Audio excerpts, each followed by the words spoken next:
오늘 주신 하나님의 말씀 누가복음 17장 7절부터 10절입니다. 누가복음 17장 7절부터 10절까지 함께 같이 교독합니다.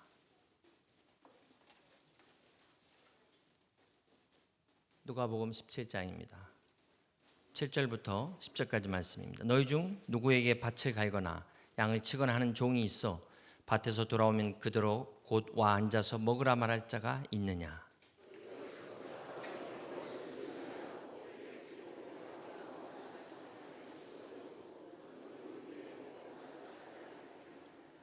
명한 대로 하였다고 종에게 감사하겠느냐? 이와 같이 너희도 명령받은 것을 다 행한 후에 이르기를 우리는 무익한 종이라 우리가 하여야 할 일을 한 것뿐이라 할지니라. 오늘 저녁에도 우리 하나님께서 신실하신 하나님, 변함없으신 하나님께서 우리 모두에게 큰 은혜 부어주실 줄 믿습니다. 우리 사랑하고 존경하는 김병삼 목사님 나오실 때 오늘 하나님 나라의 종이 되기를 이라는 말씀의 제목으로 우리 모두에게 큰 은혜가 될 줄 믿습니다. 우리 큰 박수로 환영합니다. 감사합니다. 축복합니다.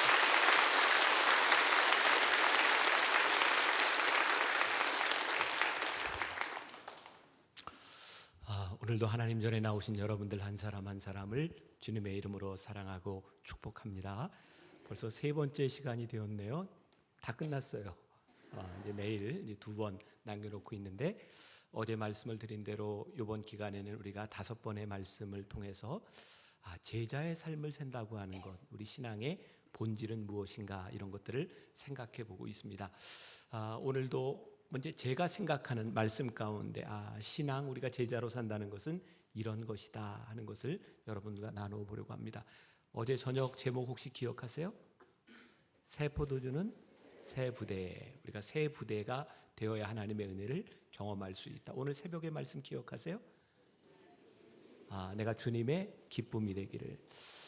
여러분들에게 한번 묻고 싶은 거예요. 진짜 주님의 기쁨이 되기를 원하세요? 우리 목사님이 저에게 얘기하셨어요.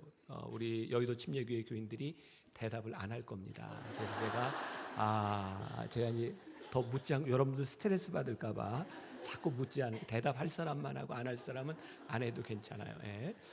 그리고 오늘은 여러분들에게 세 번째 질문을 던지려고 합니다. 오늘 말씀의 제목이 하나님 나라의 종이 되기를인데 정말 여러분들에게 깊이 한번 묻고 싶습니다. 여러분들 정말 하늘나라의 종이 되고 싶으세요? 오늘 말씀을 보면 예수님께서 말씀하셨던 종에 대한 이야기가 나옵니다. 이런 이야기죠. 어떤 종이 하루 종일 나가서 밭에 가서 일을 했어요. 돌아왔는데 주인이 또 밥 먹어라 이런 얘기하지 않고 너 와서 식사 시중 들어라. 시중을 듭니다. 하루 종일 일하고 와서 시중을 들었는데 주인이 이 종에게 감사하다고 하겠느냐? 그렇지 않는다는 거예요. 왜? 그는 마땅한 일을 했을 뿐이니라. 이게 종입니다. 하늘나라의 종이 된다라고 하는 것은 이런 것입니다. 여러분들 깊이 생각해 보세요. 난 진짜 하늘나라의 종이 되기를 원하는가? 그렇다면 종이 된다는 것이 무엇인지를 우리들이 본질적으로 잘 살펴볼 필요가 있을 것 같아요. 제가 이제 본질에 대한 이야기를 하니까 제가 이렇게 본질을 생각할 수 있는 이야기를 하나 하려고 하는데 몇 년 전에 저에게 일어났던 기적이 있습니다. 기적 이야기를 해드릴까요, 말까요? 그렇게 원하시면 제가 해드릴게요. 제가 아마 이렇게 스스로 이렇게 나이가 들어간다, 늙는다라고 느낀 게 제가 이제 50을 이렇게 넘어서면서 그랬던 것 같아요. 저보다 연세 많은 분들 죄송한데 그런 경험이 있으실 거예요. 어느 날 내가 늙고 있구나. 저에게 나타났던 현상은 제가 50 전에는 그런 걸 잘 몰랐는데 이렇게 50 어간이 이렇게 넘어가면서 이렇게 가을이 되면 이렇게 몸이 가렵기 시작하더라고요. 피부가 건조해지더라고요. 그래서 이렇게 긁으면 또 허연 게 떨어지잖아요. 아니에요? 네. 그래서 이제 그때부터는 제가 이제 그동안 바르지 않던 이제 샤워를 하고 나면은 바디 로션을 이렇게 발랐습니다. 근데 어느 날 아침에 제가 이제 샤워를 하고 났는데 바디 로션을 이렇게 바르려고 보는데 다 떨어져서 없어요. 그래서 제가 아내한테 바디로션을 좀 갖다 달라 그랬더니 제 아내가 가지고 왔는데 아마 미국에서 누가 선물을 해준 것 같아요. 뭐 영어로 써 있으니까 이제 읽지는 않고 그리고 이제 바디로션을 발랐는데 그날따라 제 아내가 저에게 등에도 이렇게 막 발라주고 서비스를 이렇게 잘 해줬어요. 그리고 나가서 하루 종일 지나는데 이게 바디로션이 좀 끈끈하면서 좀 그랬어요. 그날 저녁에 들어와서요, 이렇게 목욕을 하면서 샤워를 하고 물을 딱 틀었는데 기적이 일어났어요. 제 몸에서 거품이 나기 시작했어요. 무슨 기적인지 아시겠어요? 예, 제가 바디로션인지 알고 발랐는데 바디 샴푸를 바르고 나가도 어쩐지 끈끈하더라고요. 제가 그런 여자하고 삽니다, 제가. 근데 저는 이제 천상 목사인가 봐요. 그 순간에 제 머릿속에 떠오른 게 그렇구나. 만일 바디로션하고 바디 샴푸하고 완전히 이렇게 다르게 생겼다고 하면, 향도 다르다고 하면 제가 그런 실수를 안 했을 거예요. 근데 너무 비슷한 거예요. 향도 비슷하고. 그러니까 별로 의심하지 않고 발랐던 거죠. 우리의 신앙이 그렇다는 생각이 듭니다. 우리가 너무나 당연하게 생각하는 것, 우리의 신앙에 보면 아주 작은 것 하나로 우리들의 신앙이 참 변질되어 가고 있구나. 이제 그게 저에게는 우리들이 하나님 앞에 살아가면서 이게 진짜 종이 되기를 원하는가, 그 종은 어떤 것인가에 대한 구별이 필요하다는 생각을 해요. 오늘 새벽에 제가 그런 말씀 드렸죠. 새벽에 다 나오셨죠? 이만큼 나오셨던데 다 나오셨죠? 네, 기쁨이 되기를 기억나세요? 우리가 진짜 이런 질문을 해보는 거예요. 우리는 진짜 하나님의 기쁨이 되기를 원하는가? 하나님이 내 기쁨이 되기를 원하는가? 우리는 이 부분에서부터 헷갈리는 것 같아요. 우리가 주님의 기쁨이 될 때, 주님의 종이 될 때 우리들이 쓰임 받을 수 있는데, 우리는 내가 원하는 대로 하나님이 해주셨으면 좋겠어요. 그러니까 내 속에서 하나님의 역사가 경험되지 않는 거죠. 그러니까 우리가 하늘나라의 종이 되기를 이라고 하는 것은 우리들이 종이 되는 분명한 이유, 그것을 우리들이 알지 않으면 종되는 것이 쉽지 않습니다. 아마 이 땅에 목회를 하고 있는 모든 목회자들은 교회 부흥에 대한, 성장에 대한 그런 욕망이 있다고 생각합니다. 목사님뿐만 아니라 여러분들도 교회가 잘 성장하면 좋지 않겠어요? 근데 제가 이 제자입니까라고 하는 제목으로 시리즈 설교를, 사실 이제 우리 교회에서는 이제 7주 동안 했던 말씀 중에 제가 5개를 가지고 왔는데, 후안 카를로스 오르티즈 목사님의 제자입니까라고 하는 책을 보면서 제가 이 말씀을 좀 나눠야 되겠다 생각했거든요. 그리고 제가 후안 카를로스 오르티즈 목사님의 책을 전체를 다 사서 읽었어요. 그 제자에 대한 본질을 많이 생각하게 했던 부분인데, 그 책 중에 이런 이야기가 있습니다. 그 목사님이 아르헨티나에서 목회를 할 때, 거기는 구교의 나라이기 때문에 프로테스탄트 교회가 성장하는 게 아주 이례적입니다. 근데 그 목사님의 교회가 많이 성장했어요. 1000명 막 이렇게 성장했어요.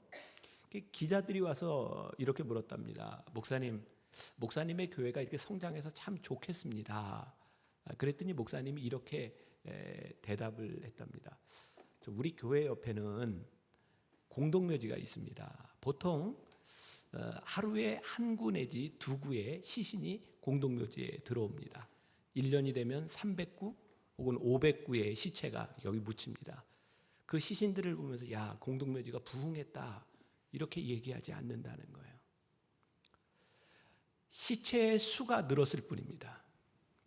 우리가 교회에 교인들이 오는 것을 보면서 우리들이 이렇게 부흥했다라고 하는데, 사실은 사람이 늘었을 뿐이지 하나님을 믿는 사람들, 하나님의 뜻대로 살아가는 하나님의 종들이 늘어난 것은 아닙니다.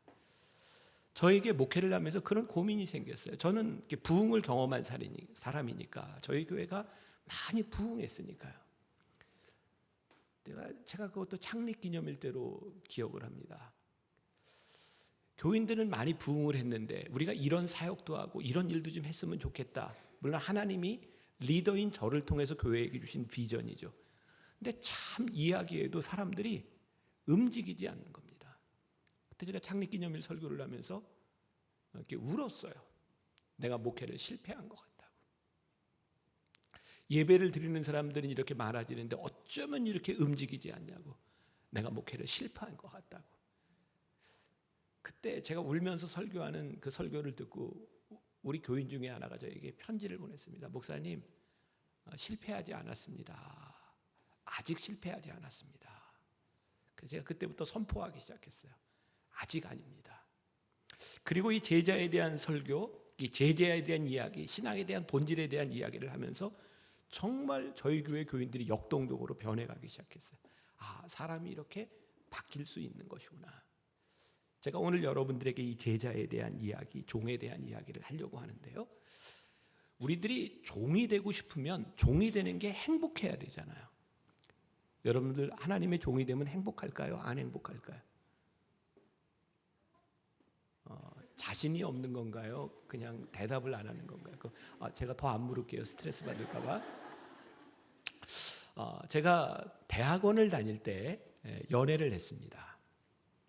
제 아내가 이제 학부부터 대학원을 같이 다녔는데 학부 때는 뭐 제가 워낙 이렇게 노는 데 집중했기 때문에 같은 과 같은 학년이지만 말을 한 번도 안 해봤어요.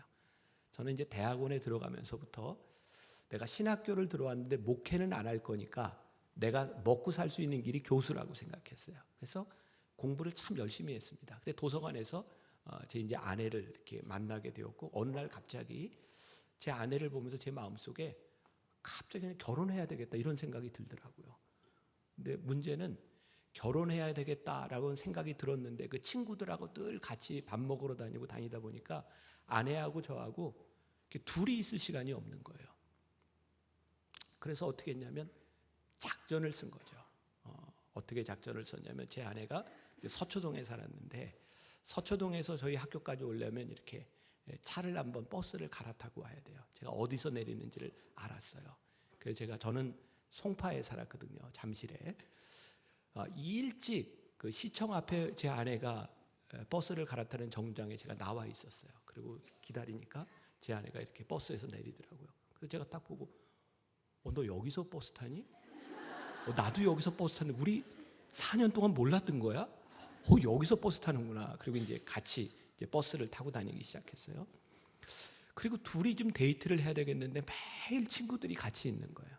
그래서 제가 어느 날 아내하고 둘이 데이트를 하려고 이제 연극을 보러 가야겠다 생각해서 지금도 기억이 생생하네요. 신촌에 그 알버트여 일어나라라고 하는 연극이었는데 제가 연극표를 사는데 제 친구들 시간표를 이렇게 다 조사를 해가지고 다 수업이 있고 아내하고 저만 수업이 없는 시간에 연극표를 구해가지고 친구들 다 모여 있는데 그래서 나 공짜표 생겼는데 우리 같이 연극 보러 가자 그랬더니 난 수업이 있는데 어떡하니 너하고 나하고 둘밖에 없는데 같이 가야지 뭐. 그래서 이제 처음 이제 데이트를 하게 된 거예요.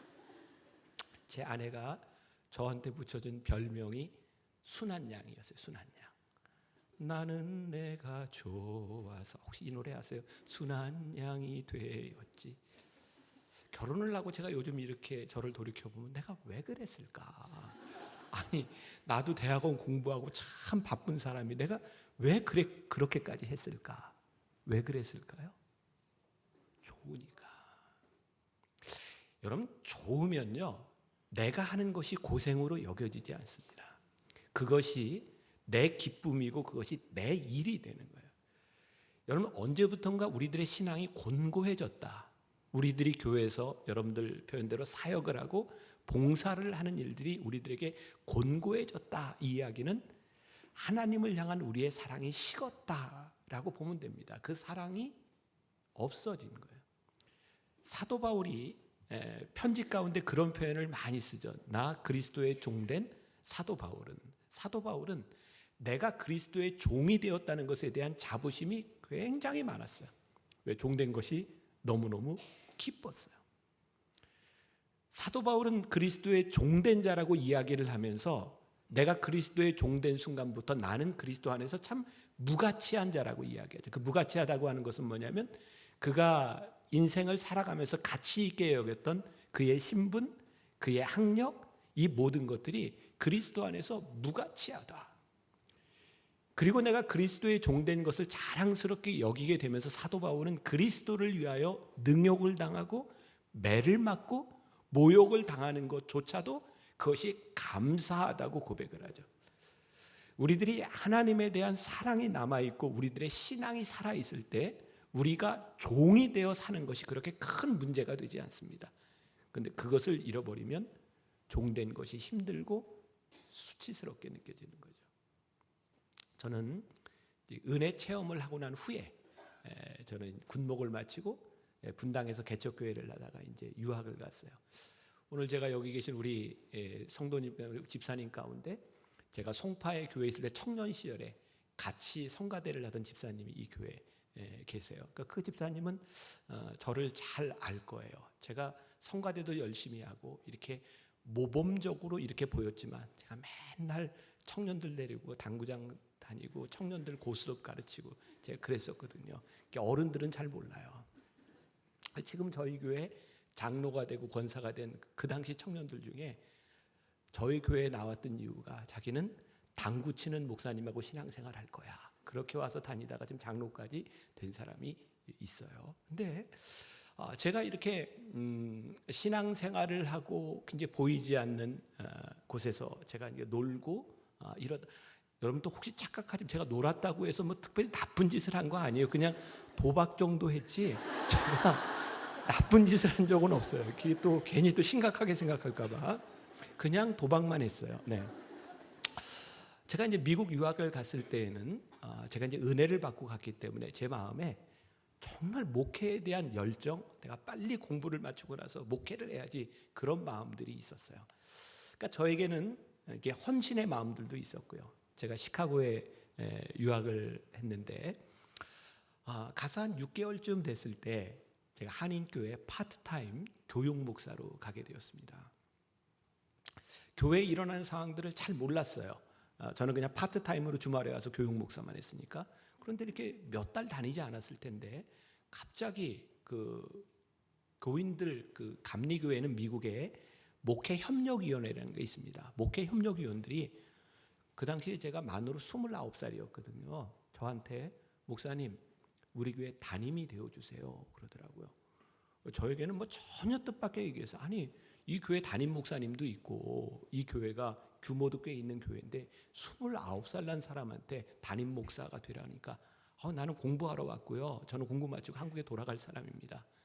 근데 이제 교회에 어떤 상황이 일어났냐면 저희 담임 목사님이 개척을 해서 교회가 잘 부흥했는데 그 당시 저희 담임 목사님의 꿈은 PhD를 하고 한국에 교수로 오는 거였어요. 근데 그 목사님은 딱 3군데 학교 아니면 안 간다 생각을 했어요. 감신, 연신, 연세대, 이화여대 3군데 아니면 나는 안 간다. 근데 다 안 됐어요.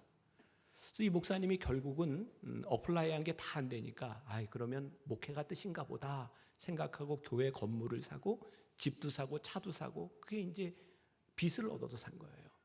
근데 목사님이 다 사놨는데 이화여자대학에서 교수로 오라고 연락이 왔어요. 그러니까 목사님은 꿈이 교수였으니까 저는 목사님이 잘못했다고 생각하지 않아요. 목사님은 가게 된 거예요. 근데 교인들이 이제 목사님이 떠나면 이 빚, 이 어려운 상황을 어떻게 하나라고 하다가 한국에 온 지 1년도 안 된 저한테 그게 온 지 몇 달도 안 된 파트타임 목사한테 담임 목사가 되어달라는 거예요. 안 한다 그랬습니다. 제가 학교 기숙사에 있는데 어느 날 저희 교회 대표 장로님이 기숙사로 찾아오셨어요. 그리고 저에게 이렇게 얘기를 하더라고요. 목사님이 지금 우리 교회 교육 목사로 파트타임으로 와 있는 이유가 이때를 위함인지 어찌합니까? 어디서 많이 들어본 얘기 아니에요? 이때를 위함인지 어찌합니까? 제가 이게 참 쉽게 거절했는데 이게 또 모르는 사람이 있으면 스트레스 받는 게 에스더에 나오는 얘기인 거 아시죠? 네. 성경 말씀을 가지고 들이밀으니까 제가 쉽게 거절을 못 하겠더라고요. 그래서 기도해 봅시다 그랬어요. 여러분들에게 아주 중요한 팁을 하나 알려드립니다. 여러분들이 무언가를 얘기했을 때 목사님이 기도해 봅시다 이렇게 말하는 건 하기 싫다 이런 얘기입니다. 그 정도는 알고 신앙생활을 하는 게 스트레스 안 받고 좋습니다. 저는 담임이 될 생각이 없었어요. 기도해 봅시다. 하기 싫다 이런 얘기였어요. 그런데 왜 하나님이 저에게 그런 마음을 주셨는지 모르겠는데 교인들이 불쌍했어요.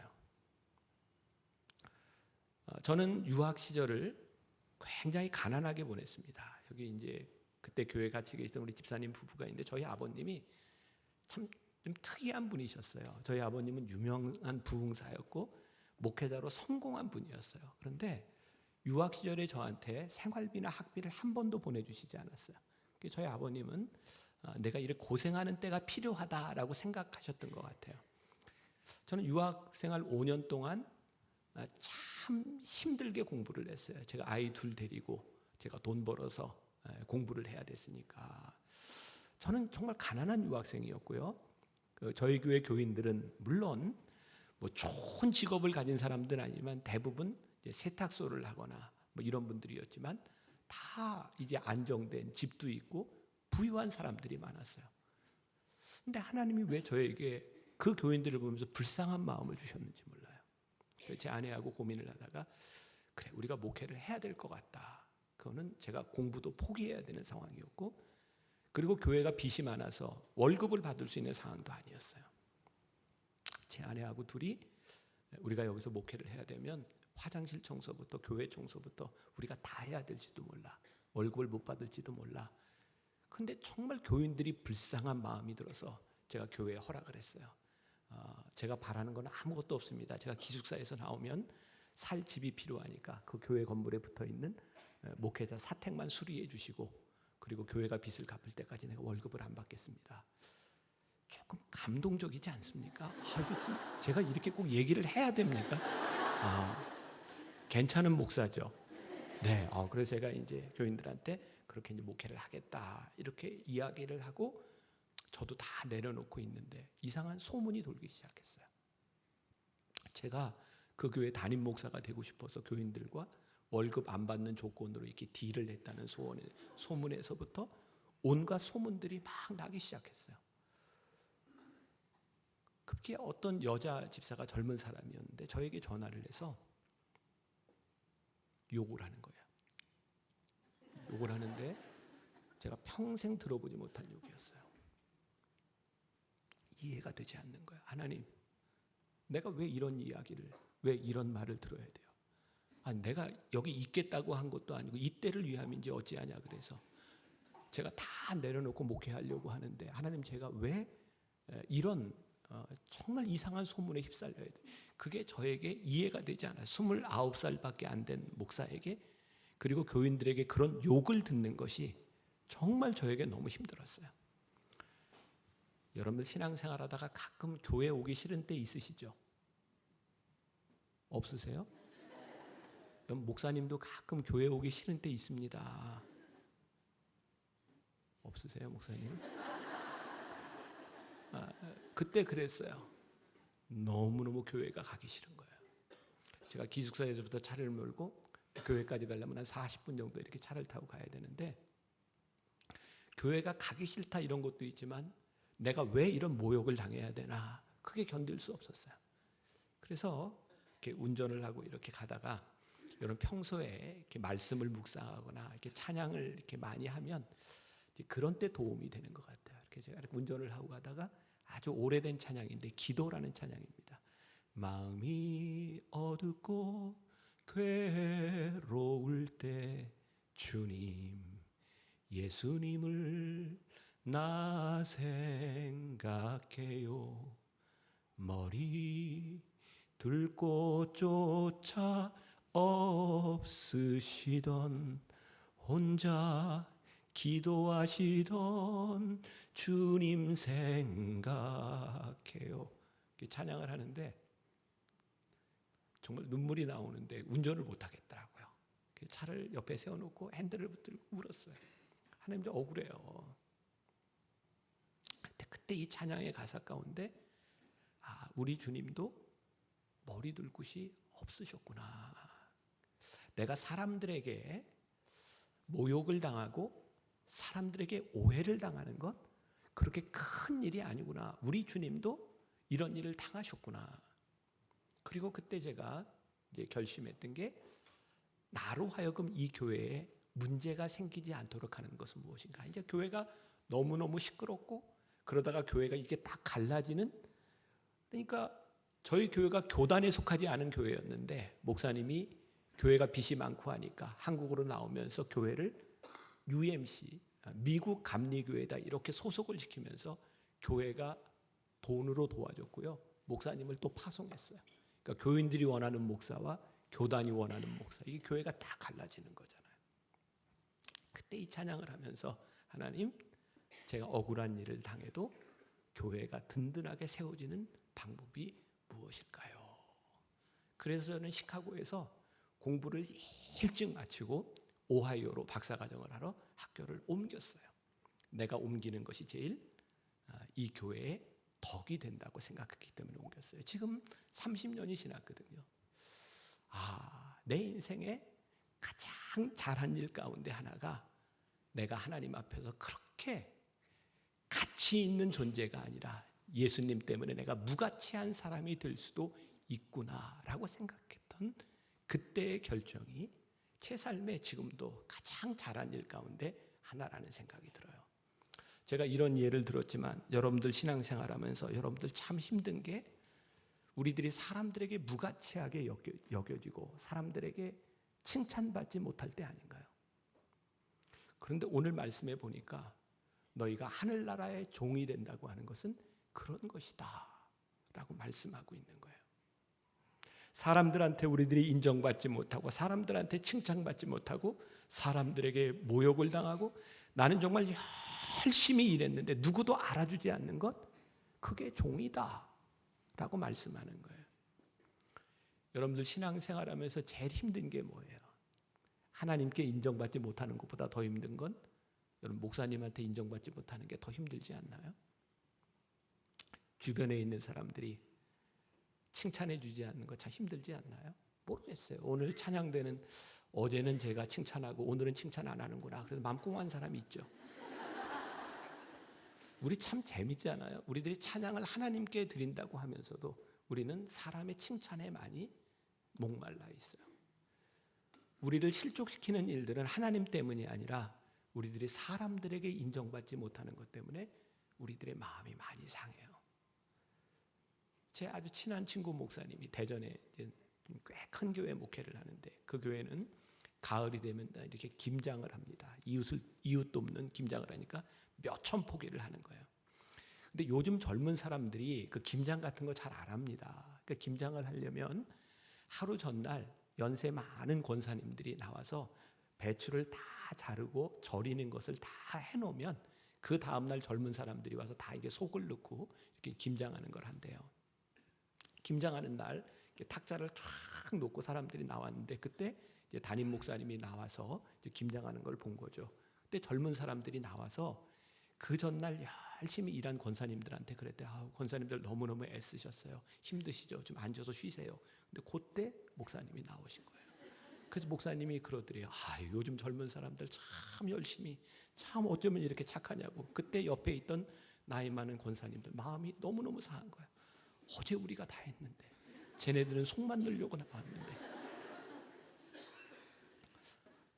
그 목사님이 그런 이야기를 하더라고요.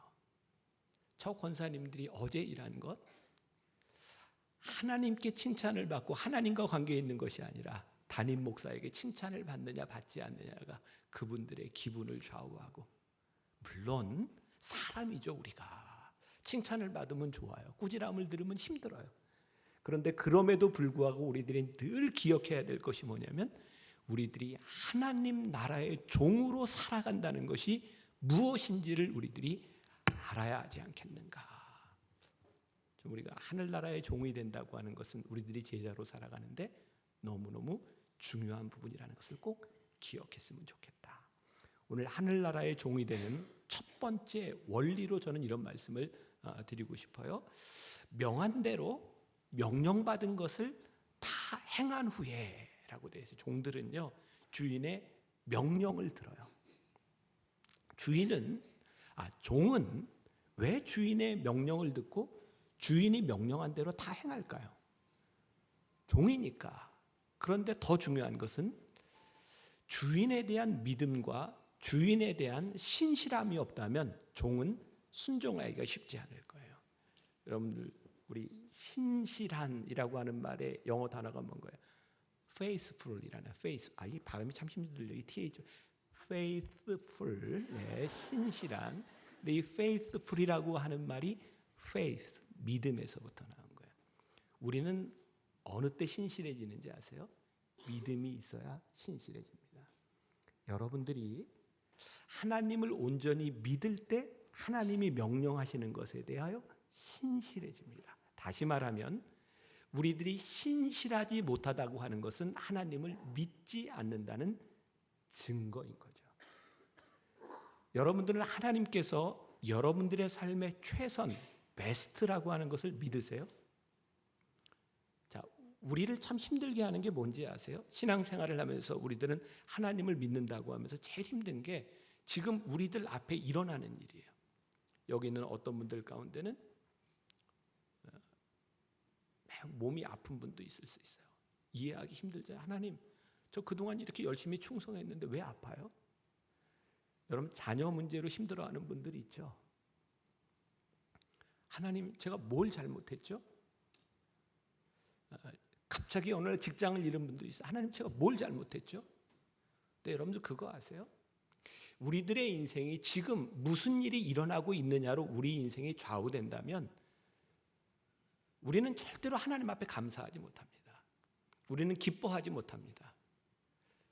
우리가 믿는 것은 지금 나에게 어떤 일이 일어나고 있느냐가 아니라 하나님께서 내 삶에 어떤 계획을 가지고 계시냐를 믿는 거예요.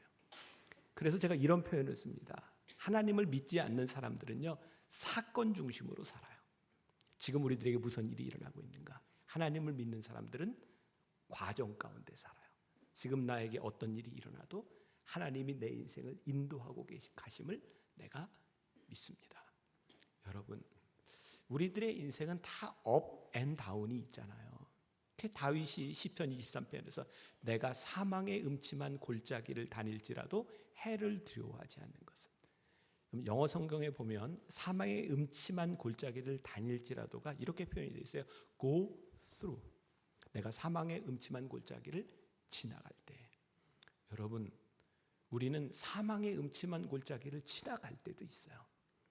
우리는 사망의 음침한 골짜기가 없었으면 좋겠는데 우리의 인생은 그렇지 않아요.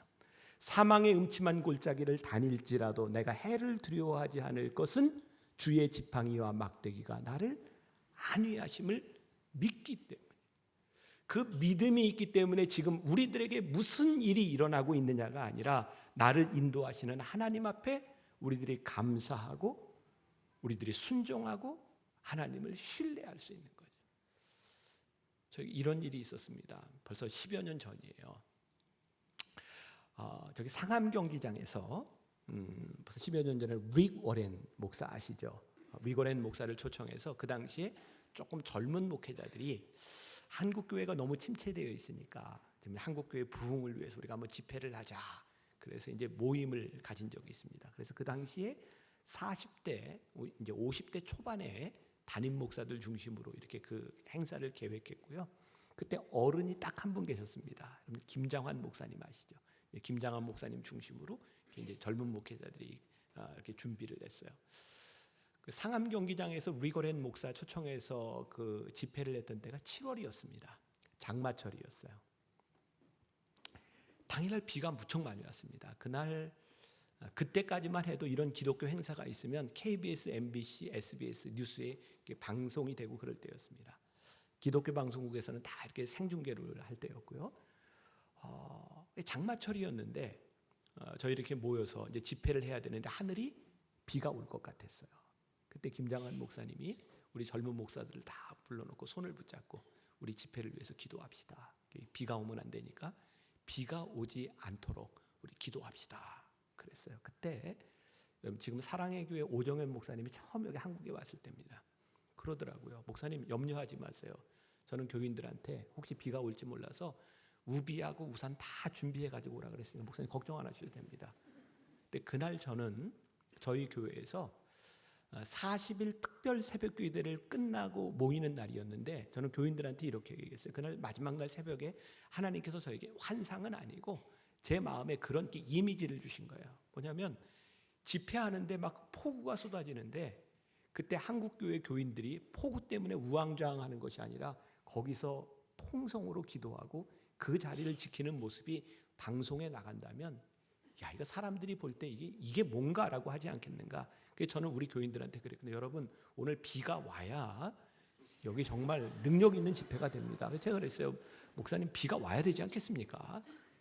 근데 그때 그 목동 지구촌 교회라고 있습니다. 그 조봉희 목사님이라고 있는데 그분이 그런 얘기를 했어요. 아주 인상적이었어요. 목사님 잠깐만요. 오늘 새벽에 제가 기도하는데 하나님이 저에게 음성을 주시는데 이렇게 말씀하시더라고요. 오늘은 내가 그냥 알아서 할게. 그때 이제 이렇게 목사님들하고 그런 이야기를 하면서요. 제가 무슨 생각을 했는지 아세요? 이 집회를 해야 되는 것이 분명하면 비가 와도 되고 안 와도 되는 겁니다. 여러분들 우리의 인생에 가장 중요한 것, 우리들이 신실하게 하나님을 믿으며 살아가면 이것이 옳다고 믿어지고 하나님의 명령이 옳다고 믿어지면 지금 우리들이 어려움을 당하거나 우리들에게 시온의 대로가 열리거나 누가 우리를 힘들게 하는 것이 문제가 아니라 그것이 베스트임을 믿는 거예요. 여러분 오해하지 마세요. 힘들게 하는 사람이 있는데 안 힘든 게 아닙니다. 힘든 겁니다. 여러분들의 인생에 걸림돌을 만나면 어려운 겁니다. 그런데 우리들이 믿는 게 있는 거야. 나를 향한 하나님의 뜻이 있기 때문에 이것은 절대로 우리를 망가지게 하는 것이 아니라 하나님의 뜻이 우리들에게 있다. 나는 하나님을 믿는다. 이 믿음 안에서 우리들이 신실해질 수 있는 거예요. 그럼 우리들이 하나님 앞에 신실한 사람이 되려고 하면 어떻게 해야 될까요? 하나님의 음성을 들어야죠. 근데 우리는 하나님의 음성을 들으려고 하지 않는 거예요. 우리는 교회에 와서 기도하고 우리들이 예배하고 우리들이 말씀을 들으면서 우리는 우리의 마음의 소원을 가득 가지고 와요. 우리의 문제를 가지고 와요. 그리고 여러분들 한번 가만히 보세요. 뭐 다 그런 건 아니겠지만 우리는 문제를 가지고 와서 기도할 때 답도 하나님께 얘기하잖아요. 그죠? 하나님 이렇게 해주셔야 돼요. 이렇게 해주셔야 돼요. 그리고 그대로 안 되면 실족하는 거예요. 물론 우리들의 마음에 소원이 있는 것이 잘못된 것은 아닌데 그 소원이 하나님 앞에 옳은 것인지 하나님이 내 기도에 응답하지 않으실 때 하나님이 왜 응답하지 않으시는지 하나님의 음성을 들어야 우리들이 될 거 아니에요. 근데 우리들이 하나님의 음성을 듣지 않고 말씀을 듣지 않기 때문에 우리는 우리 마음대로 살아가다가 우리 스스로 실족하는 거예요. 하나님과 별로 관계 있는 것이 아니에요. 참 교인들을 보면 전 참 재밌다는 생각이 드는데 하나님 믿으려고 교회 왔다가 교회를 떠나가는 사람들은 늘 사람 때문에 떠나가요. 안 재밌으세요? 하나님 믿으러 왔는데 실망한 사람한테 하고 떠나간다고요. 저는 우리 교회에서 새가족 애찬을 할 때 늘 하는 이야기가 있어요. 여러분, 제가 조금 솔직히 얘기해도 괜찮을까요? 네, 그래도 된다면 또 제가 제 말로 제 입술로 이렇게 말하긴 그런데 우리 교회 이제 새로운 교인들에게 이렇게 교회 어떻게 왔냐 뭐 이렇게 이야기하면 한 80-90% 이상 담임 목사가 좋아서 왔대요. 그리고 뭐 저는 전혀 그렇게 생각하지 않는데 너무 멋있고 뭐 말씀도 좋고 막 저는 그렇게 생각하지 않는데 뭐 그래요. 제가 교인들한테 이런 얘기합니다. 여러분 만나교회를 다니기로 결정한 이 순간부터 절대로 저를 믿지 마세요. 여러분 저를 믿으면 여러분 신앙생활하다 틀림없이 실망합니다. 그리고 여러분들 교구 목사님들을 믿지 마세요. 우리 목사님들도 여러분을 안 믿어요. 우리는 서로 안 믿어요. 우리는 하나님을 믿으려고 왔지 사람을 믿으려고 온 게 아니에요. 사람은 사랑의 대상이에요. 하나님을 믿으면 실망하지 않아요. 사람을 사랑하면 실망할 일이 있을 때 기도하게 돼요. 허물을 덮어주게 돼요. 근데 우리들이 이 순서가 잘못된 거예요.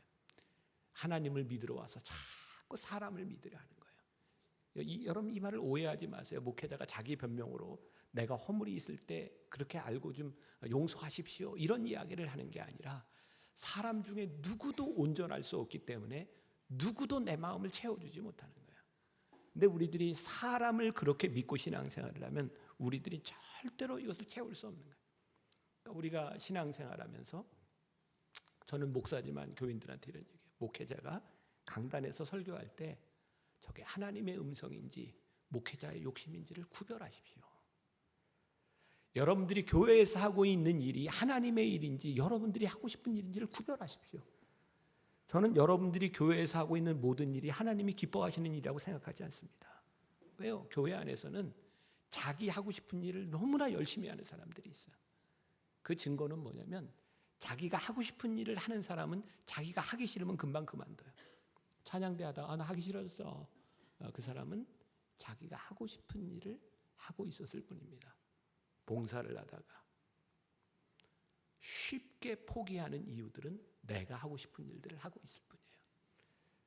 그러니까 우리가 하나님 나라의 종이 된다고 하는 것은 우리들의 신앙을 근본적으로 뒤흔들어 놓는 일이죠.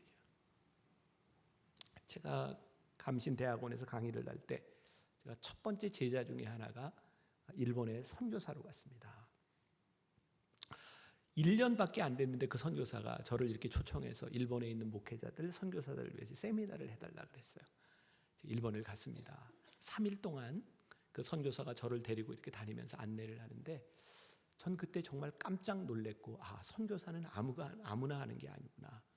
어쩌면 일본 간 지 1년 만에 그렇게 일본어를 잘해요.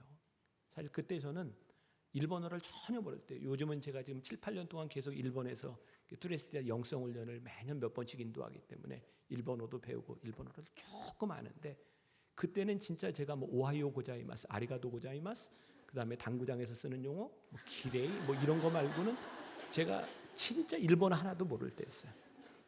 그 선교사님하고 다니는데 너무너무 부러운 거예요. 어쩌면 이렇게 일본어를 잘하냐.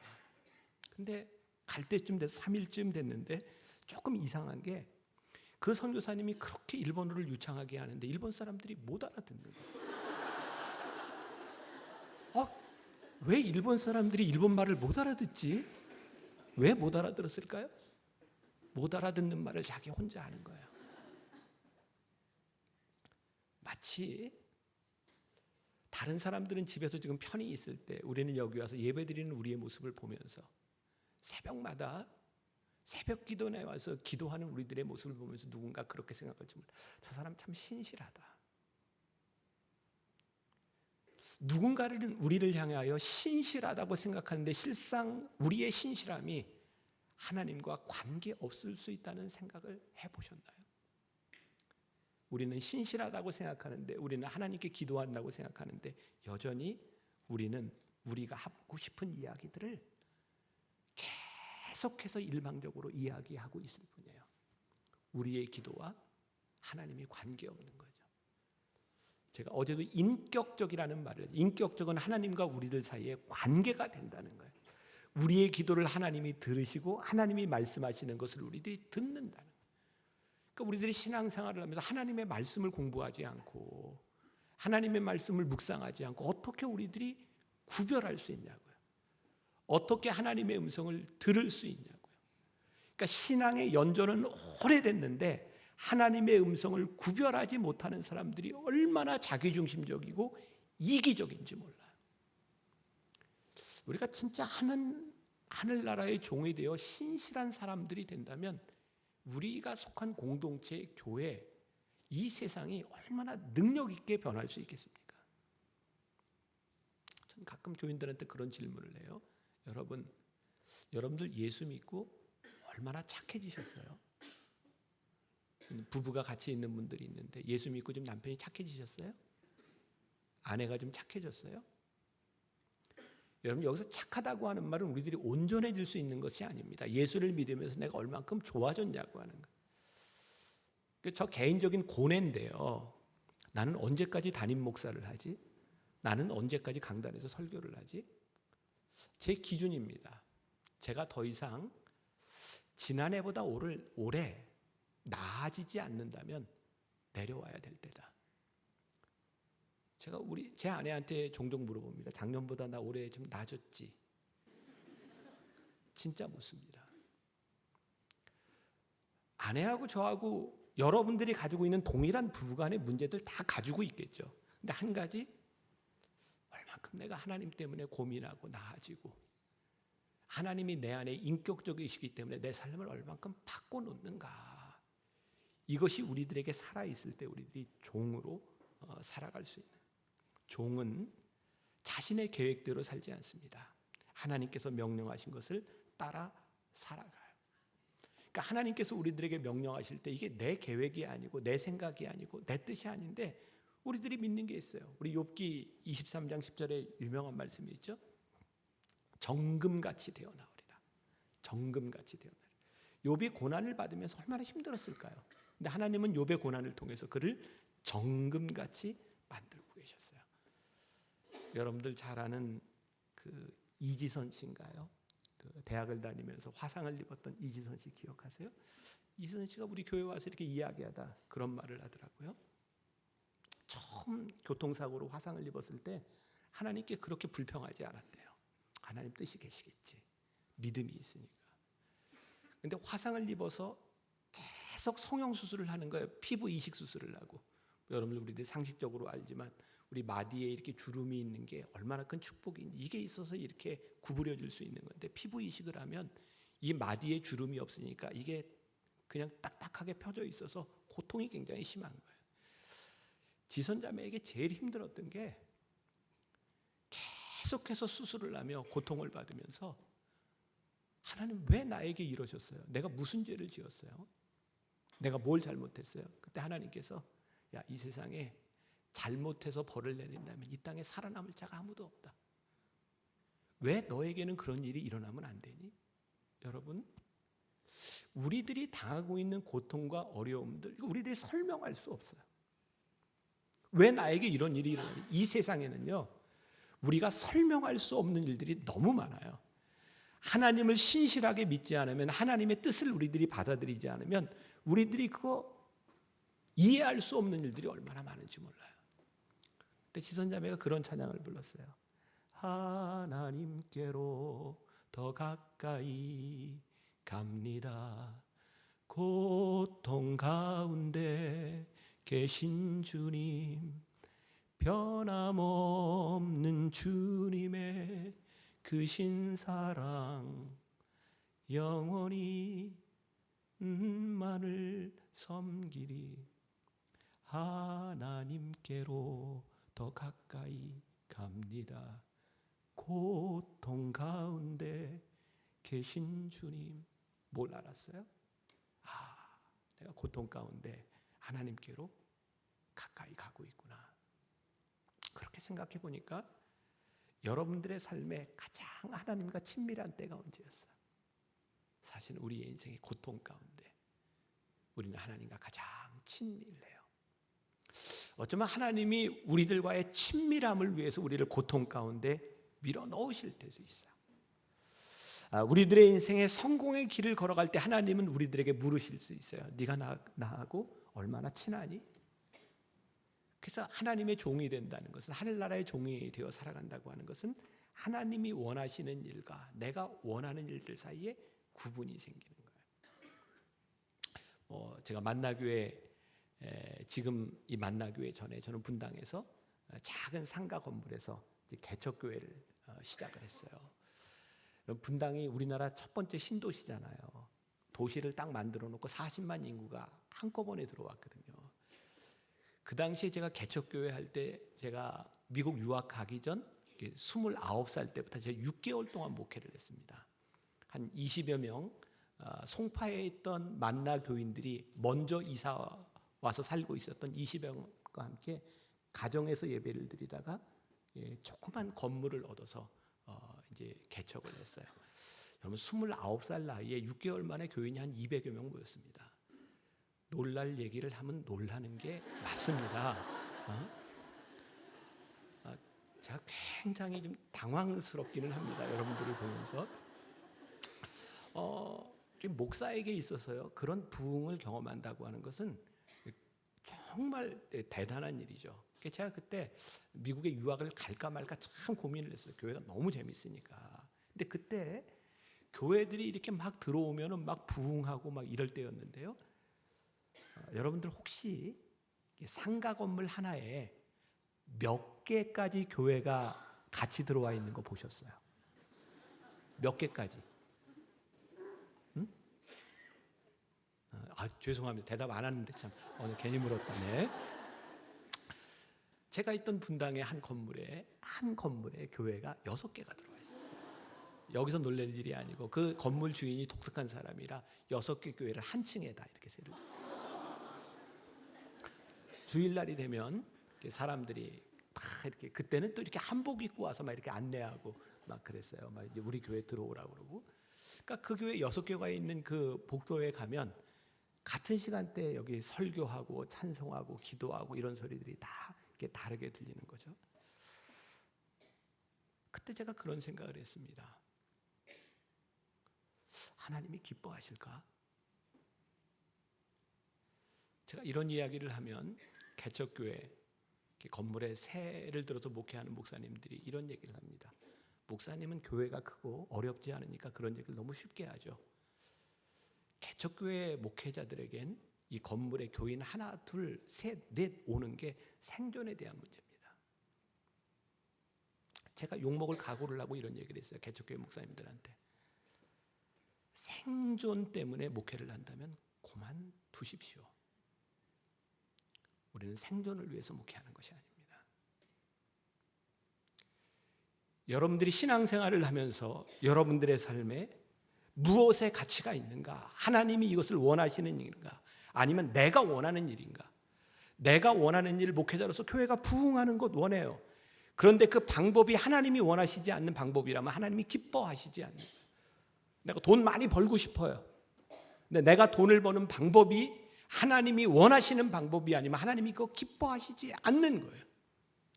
우리는 불의한 일들로 내가 원하는 꿈들을 이루어가면서 야 하나님이 인도하셨어라고 하는 말을 너무 쉽게 합니다. 진짜 하나님이 불의함 가운데 우리를 인도하실까요? 하나님의 일을 하는데 내 돈이 없으면 안 돼서 우리를 불의하게 번 돈으로 그 돈으로 쓰실까요?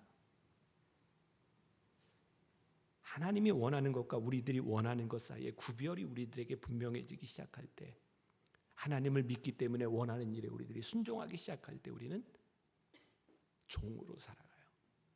종의 특징, 종은 결코 위대하지 않습니다. 종입니다. 종은 주인이 시키는 걸 합니다. 종의 위대함은 주인이 시키는 것을 할 때 위대한 거예요. 가끔 제가 이렇게 설교 원고를 이렇게 써놓고 제가 쓴 원고인데 깜짝 놀래요. 어떻게 이렇게 멋있는 글을 쓸 수가 있을까? 뭐 가끔 이렇게 놀래요. 제가 한 문장 읽어드리려고 하는데 읽어드릴까요, 말까요? 그렇게 원하시면 또 제가 우리가 위대하다고 하는 것은 우리가 위대하기 때문이 아니라 하나님의 일을 하기 때문에 우리가 위대해지는 겁니다. 기억하십시오. 우리가 위대하기 때문에 위대한 일을 하는 게 아닙니다. 우리가 하나님의 일을 할 때 하나님이 우리가 하는 일을 위대하게 만드시는 거예요. 종은 부족한 것이 많습니다. 그런데 하나님께서 그 종을 통해서 하나님의 능력을 나타내기를 원하세요. 그러니까 종은 하나님의 일을 하면 위대해지는 겁니다. 근데 우리들이 종종 착각하는 거 있죠. 하나님 저에게 능력을 주시면 제가 이만큼 능력이 생기면 제가 하나님의 일을 할 수 있습니다. 아니요. 하나님의 일을 할 때 우리들이 그만한 능력이 나타나는 겁니다. 저는 그래서 교회는 하나님의 일을 하는 사람들은 돈이 없어서 못하는 일은 없는 것 같아요. 우리들의 능력이 부족해서 못하는 일은 없는 것 같아요. 저는 그렇게 길지 않은 제 목회 여정 가운데서 분명히 깨달아 아는 것이 있습니다. 하나님이 원하시는 일은 하나님이 하십니다.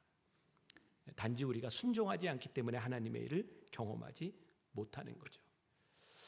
우리가 이 세상의 주인공이 될 수 있는 것은 내가 주인공이기 때문이 아니라 하나님이 하시는 일을 우리들이 할 수 있을 때 우리들이 주인공이 되죠. 종됨, 그것은 하나님께 필요한 사람이 되는 것이고 하나님이 필요한 사람이 되어 우리들이 살아갈 때 우리는 실망하지 않아요. 제가 한 가지 이야기만 하고 말씀을 마무리할 텐데 오늘 또 길게 하면 내일 또 안 오잖아요. 그래서 이제 마무리를 한 가지 이야기하고 마무리할 텐데 말씀 마치고 나면 같이 찬양을 하나 하려고 합니다. 하나님 한 번도 나를 준비해 주세요. 반주하고 찬양팀도 같이 준비해 주시고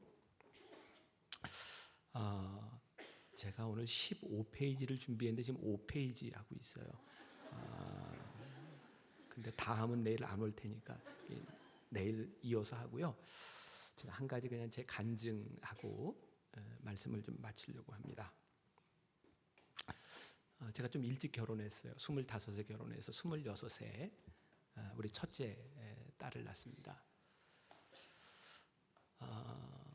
저희 딸이 처음 태어나서 뭐 병원에서 실수한 것일 수도 있는데 이렇게 살지 못할 거라고 해서 많이 아팠습니다. 뇌도 많이 붓고 그리고 이제 폐혈증으로 이제 피를 이렇게 다 갈아주고 그래도 이제 감염이 낫지 않으면 이렇게 죽을 수밖에 없는 그런 상황에서 교인들이 참 많이 이렇게 기도하고 우리 교인들이 이렇게 피도 이렇게 맞는 거 이렇게 찾고 하면서 근데 저희 딸이 낳았어요. 낳았는데 지금 이제 31살인데 그때부터 31년 동안 저희 딸 아이는 계속 약을 먹고 삽니다.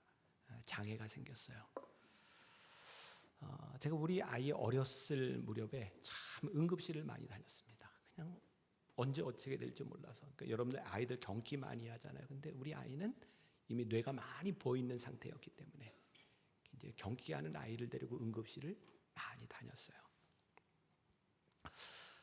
2년 후에 저희 아들이 태어났습니다. 둘이 자라면서 우리 아들 내미는 별로 이렇게 막내 대우를 못 받아봤어요. 늘 누나가 아프니까 너는 누나에게 잘해야 된다. 누나한테 양보해라. 이제 그렇게 자랐어요. 우리 아이가 4살, 2살 때 제가 미국 유학을 갔거든요. 가서 5년을 있는 동안 진짜 우리 딸아이가 행복하게 학교 생활을 했습니다.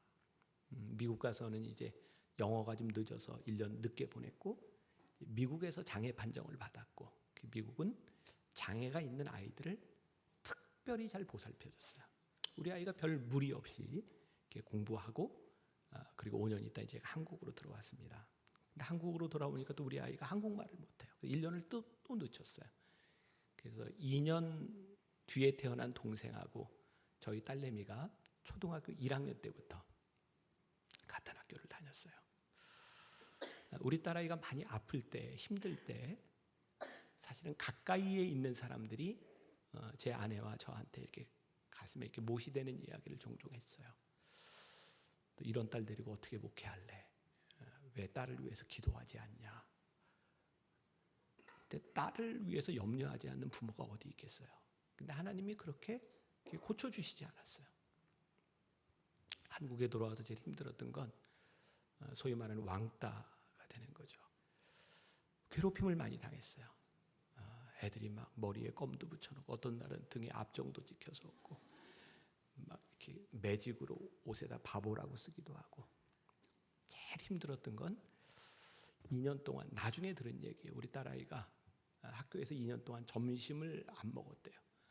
같이 밥 먹어주는 애가 없어서 2년 동안 굶었다는 얘기를 들었어요. 진짜 한국을 떠나고 싶었어요. 제가 다시 미국으로 가서 살아야 되는 것이 아닌가. 그런데 우리 아이 둘이 같이 초등학교 6학년 이렇게 졸업할 때 선생님을 통해서 들은 이야기인데 우리 아들내미가 지 누나가 이렇게 학년이 바뀔 때마다 담임 선생님을 찾아가서 늘 그랬대요. 선생님, 혹시 우리 누나 아프면 저한테 얘기하세요. 그리고 우리 아들내미가 학교를 마치면 늘 누나 반에 가 있다가 애들이 괴롭히니까 누나를 데리고 집에 같이 오는 거예요.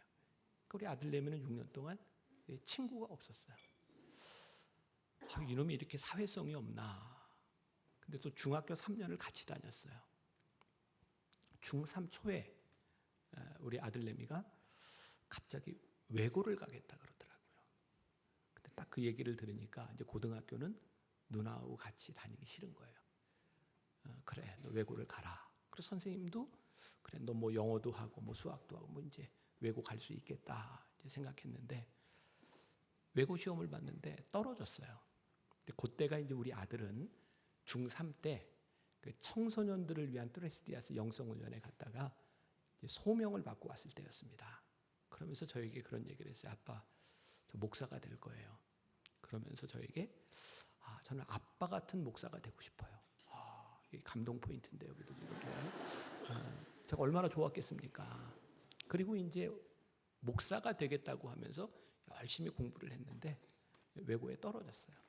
떨어졌다는 얘기를 듣고 우리 딸내미가 역시 하나님 살아계시다고 자기가 동생 떨어지도록 기도했는데 하나님이 들어주셨다고. 그러니까 우리 딸내미는 이렇게 9년을 학교 다니면서 엄마 아빠가 아니라 자기 동생을 제일 의지하고 동생을 제일 좋아했어요.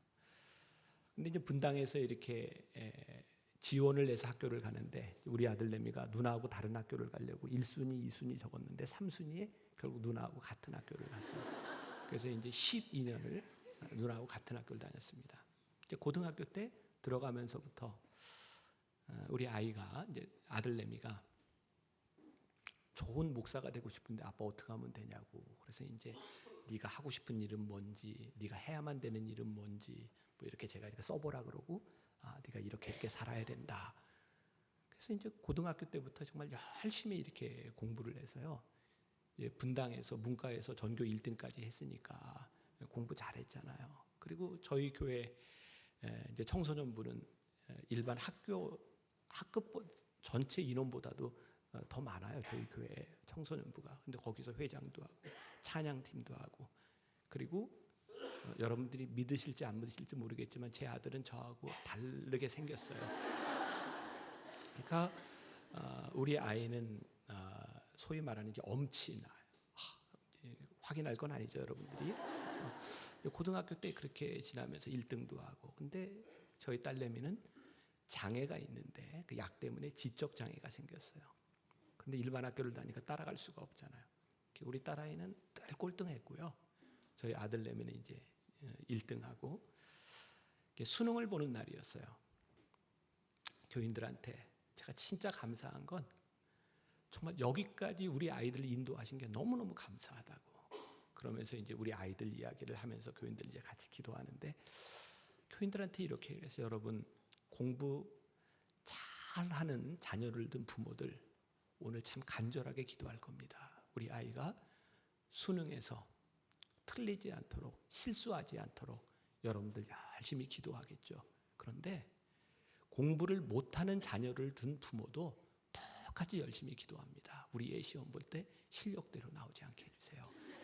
간절한 건 다 똑같아요. 그러면서 제가 꼴찌를 하는 우리 딸, 1등을 하는 우리 아들, 1등과 꼴등이 문제가 아니라 여기까지 인도하신 게 참 감사하다고 제가 이제 그런 간증 비슷한 걸 하고 이제 수능 기도회를 했어요. 근데 우리 아이가 수능을 잘 못 봤어요. 그러니까 여기 이제 공부 되게 이제 1등급 있는 애들이 한두 개 틀리면 대학 못 가잖아요. 대학 3개를 다 떨어졌어요. 제가 밤 늦게 하루는 들어왔는데 식탁 위에서 우리 아들내미가 눈물을 툭툭 흘리고 울고 있더라고요. 그래서 야 임마 왜 울어? 그랬더니 아빠 왜 교인들한테 저 1등 한다고 얘기해서 교인들이 저 볼 때마다 너 학교 어떻게 됐냐 그러는데 저 쿨하게 떨어졌어요 그러는데 아빠 저 얼마나 힘든지 아냐고. 재수를 하겠다 그러더라고요. 그래 재수해라. 진짜 아빠가 생각하는 너 재수해도 괜찮아. 재수해. 그러면서 아들에게 제가 이렇게 했습니다. 여러분 공감이 되실지 안 될지 모르겠는데 우리 아이가 목사가 되겠다 그랬잖아요. 나중에 너 목사가 돼서 어느 교회 어플라이를 한다고 해보자. 2사람이 같이 어플라이 했는데 저 사람은 대학도 한 번 안 떨어져 봤고 너는 대학도 떨어져 본 아픔의 경험이 있어. 교인들이 볼 때 어떤 목사가 더 훌륭한 목사겠냐. 아빠가 생각할 땐 떨어져 본 경험이 있는 목사가 훨씬 더 훌륭하지 않겠냐. 괜찮아. 재수해. 그리고 이제 재수 학원에 막 등록하고 그럴 무렵에 그냥 제가 갑자기 그런 생각이 들었어요. 저는 뭐 미국에서 5년을 공부했지만 영어가 안 돼요.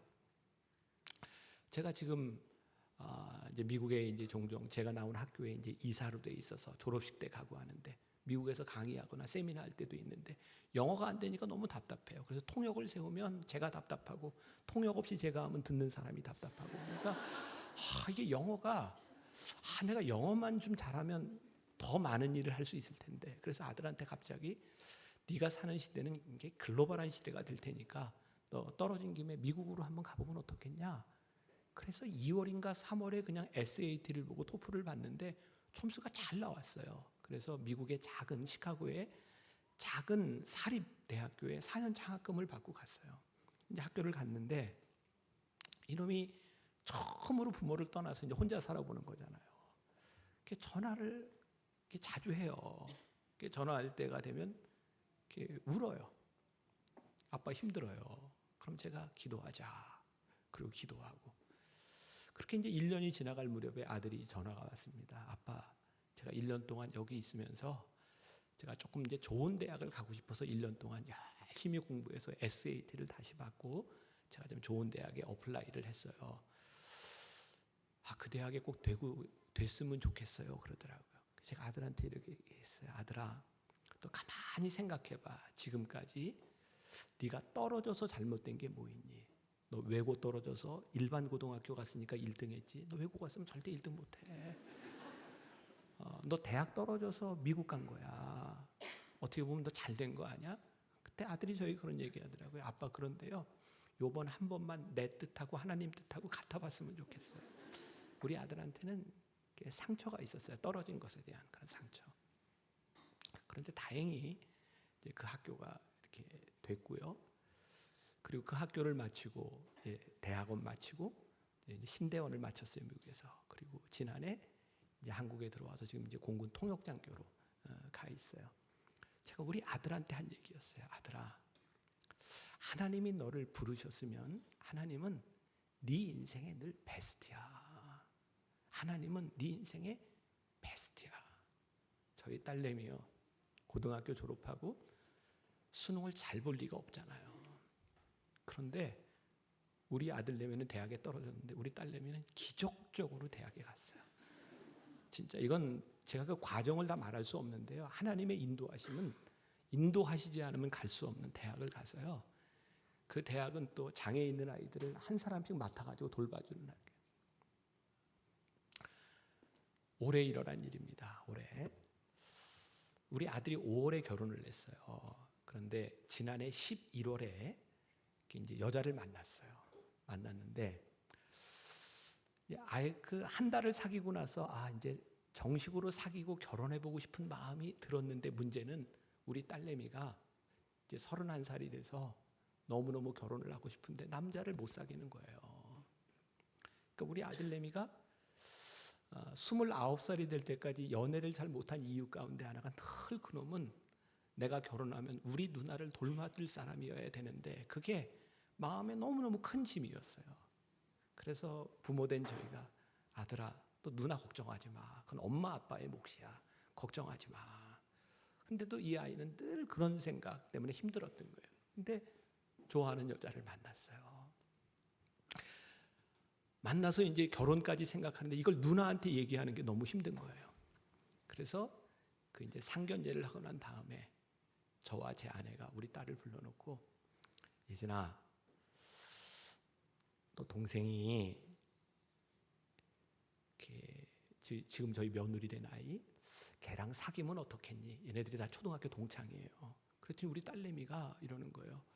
아빠, 제가 걔하고 우리 아들이 웅기하고 결혼하라고 기도하고 있었어요. 그러는 거예요.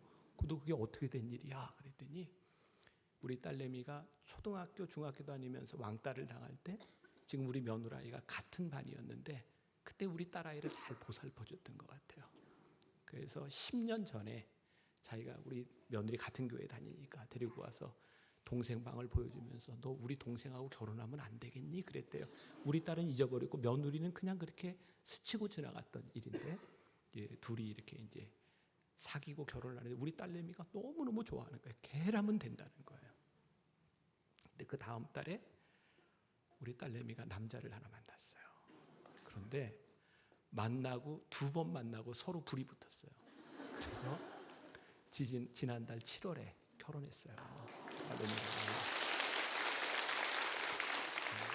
제가 이 과정을 이야기하면 이게 31년 동안 있었던 일이에요. 제가 지금 이렇게 이야기를 하지만 그 순간에 장애를 가진 아이를 키우는 부모의 마음이 한국에서 장애를 가진 아이를 키운다는 게 얼마나 힘든 일인지 몰라요. 우리 아이가 지나왔던 일들을 보면서 제가 아이들에게 늘 기도하고 아이들에게 얘기했던 게 뭔지 아세요? 하나님이 너희를 부르셨으면 하나님은 네 삶의 베스트야. 하나님은 네 삶의 최선이야. 우리가 기꺼이 하늘나라의 종이 될 수 있는 이유가 뭔지 아세요? 하나님이 신실하시기 때문이에요. 하나님이 우리를 실망시키지 않은 것을 우리들이 믿기 때문에 우리들이 기꺼이 하늘나라의 종으로 살아갈 수 있는 거예요. 혹시 지금 여러분들의 인생에 어렵고 힘든 때를 지나가고 있는 분이 있는지 몰라요. 여러분들의 삶에 내가 설명할 수 없는 시간들을 지나가고 있는 분들이 있는지 몰라요. 괜찮습니다. 하나님은 신실하셔서 여러분들의 삶에 베스트임을 믿으며 그 신실함 가운데 거할 수 있기를 주님의 이름으로 간절히 축원합니다. 우리 하나님 한 번 더 나를 우리 함께 찬양하면서, 그러면 찬양 그냥 가사가 좋은 분들은 찬양을 해도 좋고, 찬양하다가 하나님께서 마음에 기도하라 말씀하시면 찬양하다 기도해도 괜찮고, 우리 한번 찬양하며 기도하면 좋겠습니다.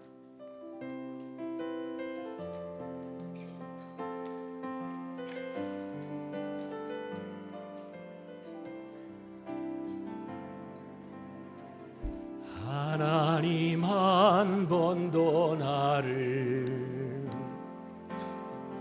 실망시킨 적 없으시고,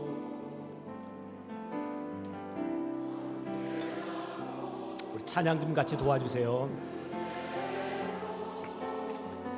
나를 지키셨. 우리 다시 한번 하나님 한 번도, 하나님 한 번도 나를, 그렇습니다.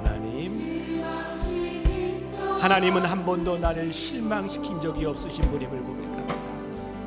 언제나 공평과 은혜로 나를 지키셨네. 오 신실하신 주, 주님 신실하심을 우리가 믿습니다. 하나님 우리의 인생의 신실하심을 믿습니다. 하나님 우리를 인도하심을 믿습니다. 하나님 내 인생을 실망시키지 않으시는 하나님을 내가 믿습니다. 내 너를 버리지도 않으리라 약속하셨던 주님, 그 약속을 지키사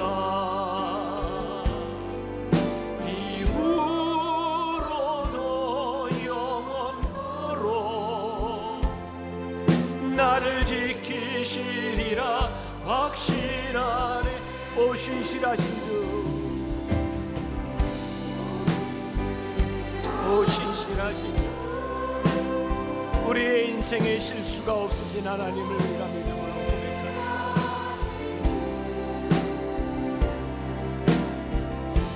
내 너를 떠나지도 않으리라, 내 너를 버리지도 않으리라 약속하셨던 주님, 그 약속을 지키사 이후로도 영원토록 나를 지키시리라 확신하네. 하나님 한 번도 나를, 주님 하나님 우리를 실망시킨 적 없으신데, 하나님 한 번도 나를 떠난 적 없으신데, 하나님 한 번도 나를 버린 적 없으신데, 아버지 하나님 우리가 우리 인생의 어려운 때를 지나갈 때마다 하나님의 은혜를 잃어버리고 살아간 사람은 아니에요. 오 신실하신, 오 신실하신,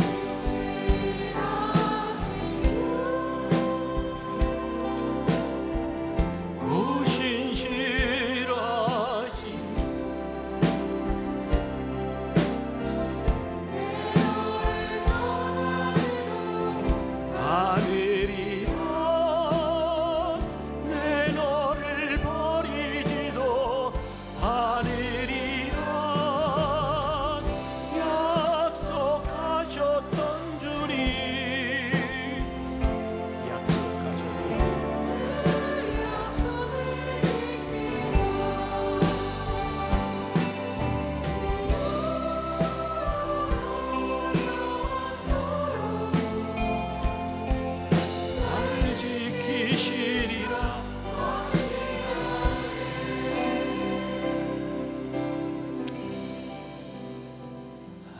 하나님 한 번도 나를 떠나신 적 없는데, 하나님 한 번도 나를 실망시킨 적 없으신데, 우리는 지레 하나님 나를 버리셨다고, 하나님 우리가 너무 힘들다고 불평할 때가 참 많았습니다. 우리가 기꺼이 하늘나라의 종이 될 수 있는 이유, 우리가 하나님을 믿기 때문입니다. 하나님 신실하신 분임을 우리가 믿기 때문입니다. 하나님이 인도하실 것을 우리가 믿기 때문입니다. 오늘 예배하는 우리 귀한 성도들 한 사람 한 사람 신실한 종들, 하나님 쓰시는 사람 되게 하시고, 무엇보다도 여의도 침례교회가 종된 교회로 하나님 앞에 잘 쓰임받을 수 있도록 축복하여 주옵소서.